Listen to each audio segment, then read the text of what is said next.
Who am I speaking with, please? Jeremy Scahill. Jeremy, you've just written a book. What's it called? Blackwater, the Rise of the World's Most Powerful Mercenary Army. What is Blackwater? Blackwater is one of the most powerful private actors in what the Bush administration calls the global war on terror. It's one of the most powerful private mercenary armies operating in the world today. It has operatives in about 9 countries. The company boasts of a database of 20,000 troops that it could call on at a moment's notice for a deployment.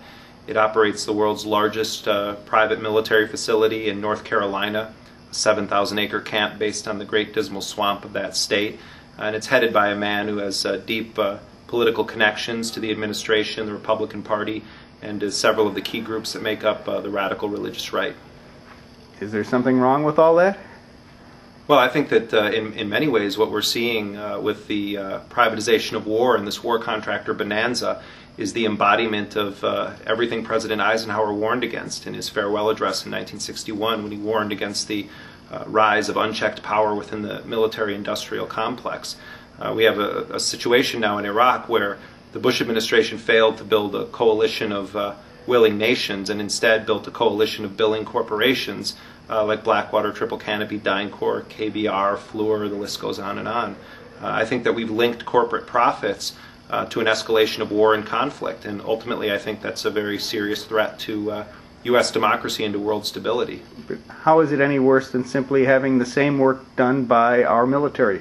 Because you're building up a system where you give corporations an incentive to escalate war and conflict. You're creating companies whose entire livelihood depends on armed conflict, violence, and bloodshed.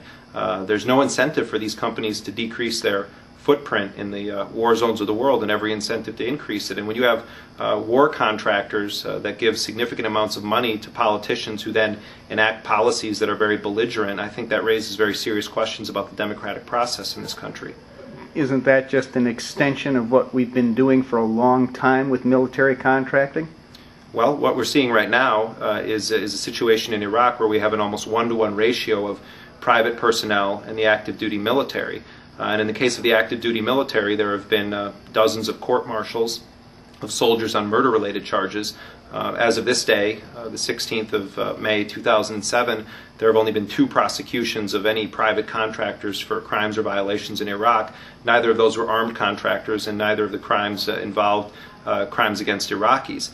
And so to simply just say, oh, well, this is how war has always been waged, I think is erroneous. We're seeing the radical privatization of war explode to a point where we almost have a 1-to-1 ratio on the ground in Iraq. And we're not just outsourcing the cooking of food for the troops or the doing of laundry or the driving of trucks. We're actually outsourcing combat activities to companies that are seemingly accountable to no effective system of law, oversight, or transparency. Why is the Bush administration going this route? Well, I think that the official reason why the U.S. uses these forces is they say, well, we need to increase competition in the military bureaucracy. And I think the idea is that somehow they'll build in an incentive for the bureaucracy to adapt and improve. Rumsfeld himself, in one of his first major addresses as defense secretary, said that because governments can't die, we have to find ways for the bureaucracy to adapt and improve. And the irony of this is that they talk about increasing competition and then they give no-bid contracts to politically connected companies. You can't get any less competitive than a no-bid contract. And so those are the official reasons that they give for it, that they want to somehow increase the product that the taxpayers are paying for, increase the value of the product or the efficiency involved. I think that the Bush administration enjoys using these kinds of forces because they're effectively a shadow army. No one in Congress or the federal government bureaucracy or the military can even tell us how many of them are in the war zone. Their deaths don't get counted in the official death toll. Their injuries don't get counted in the official injury toll. And we literally don't know that what kinds of crimes these forces are committing in Iraq. In fact, the contractors reportedly have a motto on the ground in Iraq, according to the Washington Post, what happens here today stays here today. I mean, that should be chilling to any American who believes that war, above all functions of the state, should be subjected to accountability, oversight, and the rule of law. Now, when you say contractors, are we talking about combatants? Are these mercenaries? Are these people going out there and doing shooting? What are exactly we talking about? I mean, contractors is the term of the day. I actually think that it's an erroneous term to be applied to the activities of a lot of these forces. We have tens of thousands of these so-called contractors in Iraq that work for companies like KBR or Fluor, two of the larger contractors operating in Iraq, war contractors. And what they do is logistical support services for the military. What's particularly disturbing is that you have tens of thousands, according to the Government Accountability Office, 48,000 employees of private military companies in Iraq, mercenary firms, and they're engaged in paramilitary or military type activities. They're heavily armed in Iraq, and it's very concerning that a lot of these guys are on the government payroll, and yet we have no effective system to monitor what they're doing in the name of the people of the United States and with our money. Is this the first time we've used mercenaries in this fashion? Well, the Central Intelligence Agency has long used what are called independent contractors to engage in all sorts of covert activities around the world. And I think that there's a precedent in the United States for using outsourced labor in certain combat activities. We've never seen it on this scale. The history of companies servicing war have generally been in the manufacture of weapons or logistical support for military operations, with a smattering of operations involving independent contractors and covert operations. Now we have a situation where we have tens of thousands of private soldiers operating in U.S. war zones, whether it's Iraq or Afghanistan. And I mean, this is the future of warfare. Eric Prince, the head of Blackwater, envisions Blackwater as the Federal Express of the national security apparatus, and he asks, if you really want a package to get somewhere, do you send it through the post office or do you use FedEx? That's, I think, how this industry sees itself. They don't want to replace the military. They want to become this sort of elite, cutting-edge force that does what the military can't. By using these forces, is our president, is our government essentially showing that it does not have confidence in our own military? Well, I think that would require a very lengthy discussion. But the short of it is this: I think that Cheney, when he was defense secretary under George H.W. Bush, every year he was defense secretary, he cut back the military. It wasn't because he was anti-military; it was because they had this agenda to privatize as much of the military bureaucracy as possible.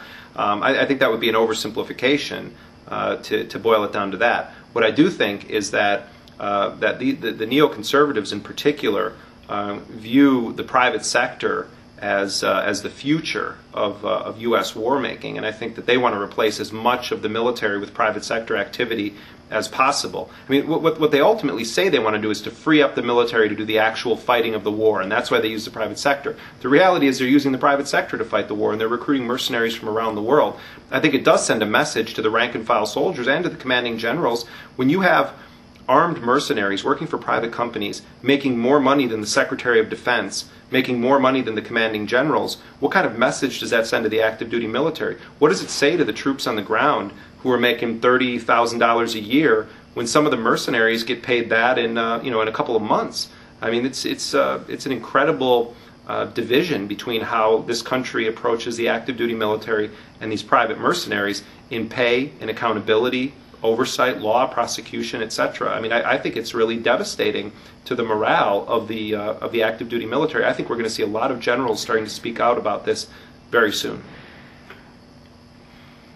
Blackwater is now training people in a camp in Illinois. Is that right? I don't know that they've actually started doing that. I'm not aware of it. I haven't been able to follow it that closely. I know that they've set up a training camp in Joe Daviess County, Illinois. The company claims, as recently as a week ago, they claimed to me that they were only going to use it for law enforcement training. That certainly is not the only business that Blackwater does at its facility in North Carolina, but I'm not familiar with the operations in Joe Daviess County. How forthcoming has Blackwater been when you have asked them about their operations? I mean, in general? Blackwater has never granted me an interview with any spokespeople or any executives, and I've asked them for interviews with all of the people that run the company, spokespeople, and they said, we'll not be able to. Thank you for your interest in Blackwater. We can't accommodate your request. And did they say why? Nope. That was it. That was literally what the communication said. Thank you for your interest in Blackwater. Sorry, but we cannot accommodate your request at this time.